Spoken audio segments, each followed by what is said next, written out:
richesse de la Convention internationale relative aux droits des personnes handicapées tient notamment dans le fait que ses rédacteurs l'ont pensée non pas comme une simple compilation de droits, mais bien comme un modèle d'ingénierie sociétale basé sur des principes forts, parmi lesquels une vision positive des capacités de la nature humaine et le respect de cet adage qui dit que tout ce qui se fait pour nous, sans nous, se fait contre nous.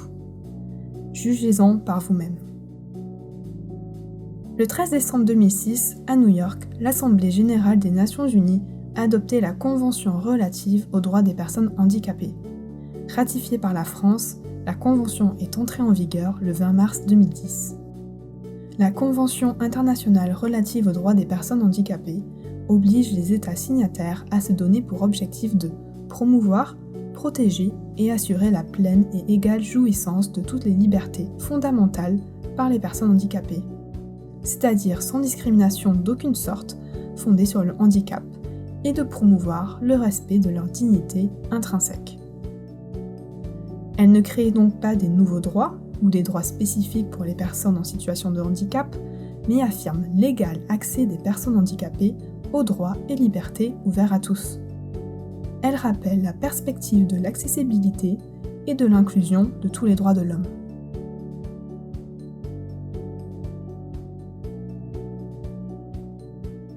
Le handicap se définit par l'interaction entre des facteurs personnels, physiques, sensoriels, psychiques, cognitifs, limitant l'activité, et des facteurs environnementaux restreignant la participation de la personne. L'environnement, au même titre que les incapacités de la personne, joue un rôle déterminant dans la création des situations faisant obstacle à la pleine et effective participation à la société sur la base de l'égalité avec les autres.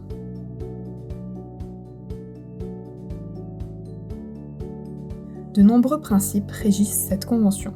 Par exemple, le droit à la vie, à l'autonomie, à l'éducation, à la justice, à la santé, le droit de vote, de travailler, de participer à la vie politique et culturelle, l'interdiction de toute discrimination, maltraitance et violence, la sensibilisation aux stéréotypes et le respect de la vie privée, du domicile et de la famille.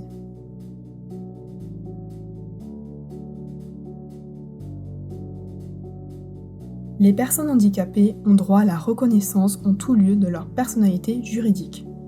Les personnes handicapées jouissent de la capacité juridique dans tous les domaines, sur la base de l'égalité avec les autres.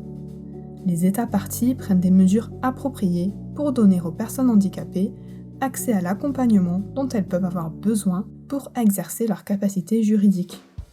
Les États parties font en sorte que les mesures relatives à l'exercice de la capacité juridique soient assorties de garanties appropriées et effectives pour prévenir les abus, conformément au droit international des droits de l'homme.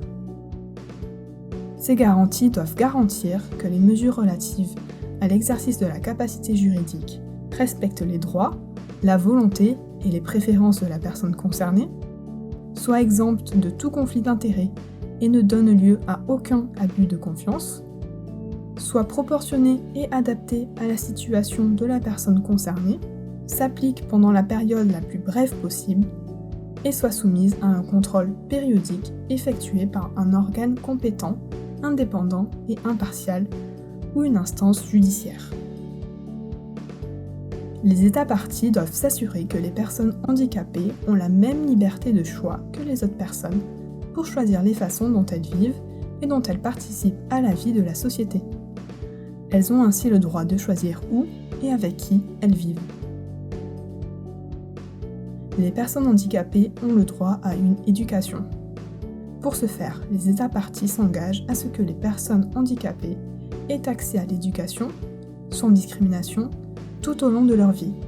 Des mesures d'accompagnement individualisées peuvent et doivent être prises pour optimiser les progrès scolaires et la socialisation. Les États parties reconnaissent que les personnes handicapées ont le droit de jouir du meilleur état de santé possible sans discrimination fondée sur le handicap. Ainsi, les personnes handicapées doivent pouvoir bénéficier des mêmes services de santé offerts aux autres personnes. Les professionnels de la santé doivent obtenir au même titre le consentement libre et éclairé des personnes handicapées concernées. Résumons le tout.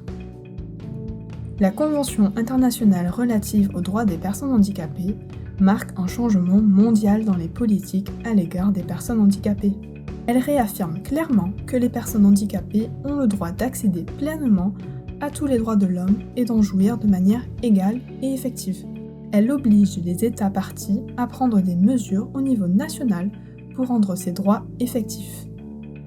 L'adoption et l'efficacité de ces mesures sont contrôlées au niveau international par un comité d'experts.